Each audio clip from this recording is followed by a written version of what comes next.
Le terrorisme qui s'est imposé au Burkina Faso depuis 2015 connaît des alliés tapis dans l'ombre. Une organisation non gouvernementale installée au Burkina Faso en 2019 se fait épingler par des services en charge de la sécurité nationale. Il s'agit de l'ONG International Inco Safety Organization, appelée INSO. D'après les enquêtes menées par les équipes du ministère de la Sécurité, l'ONG INSO s'est livrée à une collecte systématique de tout type d'informations en lien avec les activités sécuritaires, politiques et administratives du Burkina Faso. Les investigations ont révélé que INSO, avec l'aide de certains Burkinabés, parvenait à recenser soigneusement les itinéraires, les mouvements et la composition de convois militaires ou de ravitaillement des villes censées tenues secrets dans l'intérêt de la défense nationale.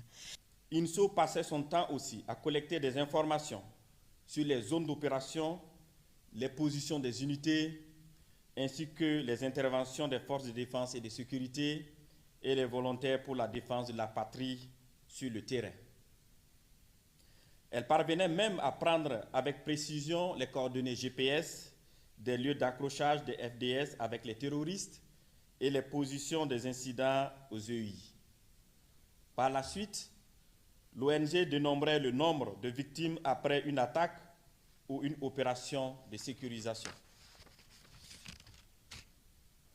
Dans ces actions illicites, INSO parvenait à s'informer sur les mouvements des terroristes dans certaines localités et sur les actes ignobles que les populations subissaient, puis dénombrait et photographiait également les victimes après le passage des terroristes dans ces localités.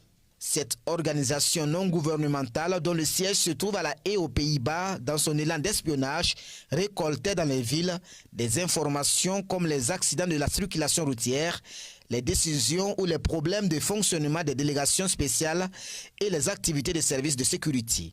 INSO, pour accomplir sa tâche, a recruté des nationaux aux différents profils comme des conseillers. Parmi ces agents figurent des anciens FDS.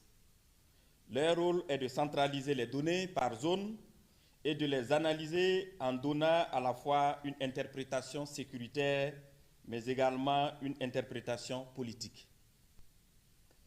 Un deuxième rideau d'agents terrain qualifiés est chargé d'organiser la collecte des informations sur le terrain. Enfin, ils ont mis en place un troisième rideau constitué de personnes qu'ils choisissent soigneusement en fonction de leur position stratégique ou de leurs activités, leur facilitant l'accès à l'information. Pour le ministre en charge de la sécurité, toutes les